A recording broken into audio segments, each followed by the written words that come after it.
카드론 잔액이 2달 연속 줄었다는 소식, 좋은 신호로 보이시나요? 그런데 그 사이 카드론보다 금리가 더 높은 현금 서비스가 3개월 연속 늘고 있었어요. 왜 이런 일이 벌어졌는지 하나씩 정리해 볼게요. 카드론 잔액은 5월 43조 2,534억 원으로 최고치를 찍은 뒤 6월 42조 9,093억 원, 7월 42조 7,957억 원으로 2달 연속 줄었어요. 한 달 새 1,136억 원이 감소한 거예요.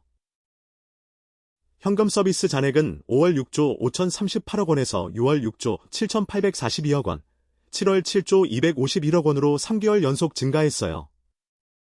매달 평균 2,409억 원씩 꾸준히 늘고 있는 셈이에요. 금융당국이 가계대출 총량을 관리하면서 카드사들이 카드론을 강하게 조이기 시작했어요. 대출 문턱이 갑자기 높아진 거예요.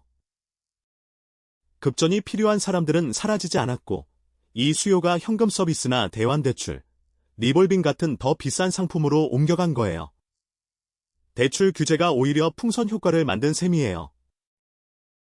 현금 서비스 평균 금리는 연 18%를 웃돌아요. 카드론을 줄이려던 규제가 오히려 소비자를 더 비싼 대출로 밀어낸 셈이에요. 예를 들어 100만 원을 한 달간 빌린다고 하면 현금 서비스는 연 18% 기준으로 약 15,000원의 이자가 붙어요.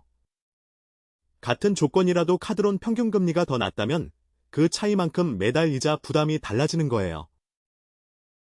리볼빙은 카드값의 일부만 결제하고 나머지는 다음 달로 이월하는 서비스예요.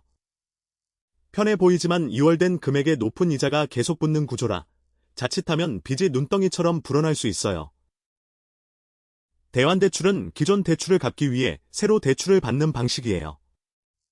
급한 불은 끌 수 있지만 조건을 잘 따지지 않으면 오히려 금리가 더 올라갈 수도 있어요.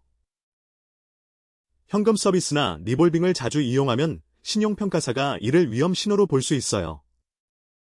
단기간에 이런 이력이 쌓이면 신용점수가 떨어지고 나중에 더 필요한 대출을 받기 어려워질 수도 있어요. 카드론은 5월 43조 2천억 원에서 7월 42조 8천억 원으로 줄었고 현금 서비스는 같은 기간 6조 5천억 원에서 7조 원으로 늘었어요.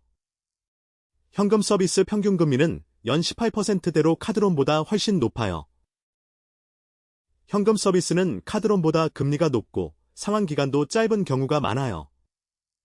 이 때문에 매달 갚아야 할 부담이 커질 수 있어요. 특히 저신용자일수록 이런 고금리 상품에 의존하기 쉽고 연체와 부실 위험이 함께 커질 수 있어요. 규제가 오히려 취약한 계층을 더 어려운 상황으로 몰 수 있다는 지적이 나오는 이유예요. 한쪽을 누르면 다른 쪽이 부풀어 오르는 현상을 풍선 효과라고 해요. 카드론을 조였더니 현금 서비스가 늘어난 지금 상황이 딱 이런 모습이에요.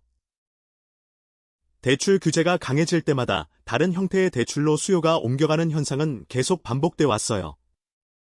규제 하나만으로는 근본적인 자금 수요를 없애기 어렵다는 걸 보여주는 사례예요. 급전이 필요하다면 현금 서비스보다 먼저 정부의 서민 금융상품을 알아보는 게 좋아요.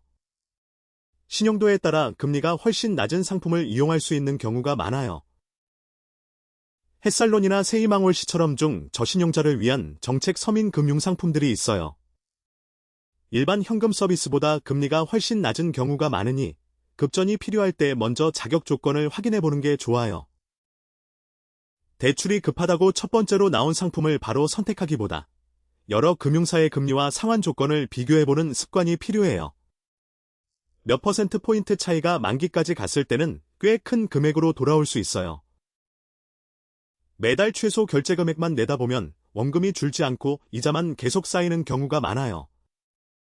가능하면 리볼빙 사용을 최소화하고 쓰고 있다면 해지 방법도 함께 알아두시는 게 좋아요.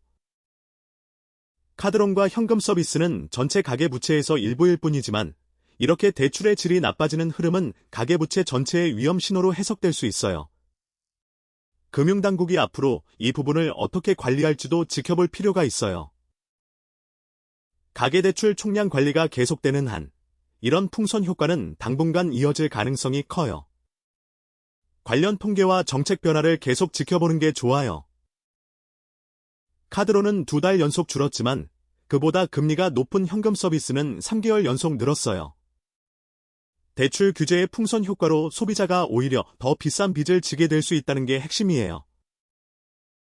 카드론을 받기 어려워 현금 서비스로 급전을 마련하려던 분이라면 금리와 상환 기간부터 꼼꼼히 비교해보세요.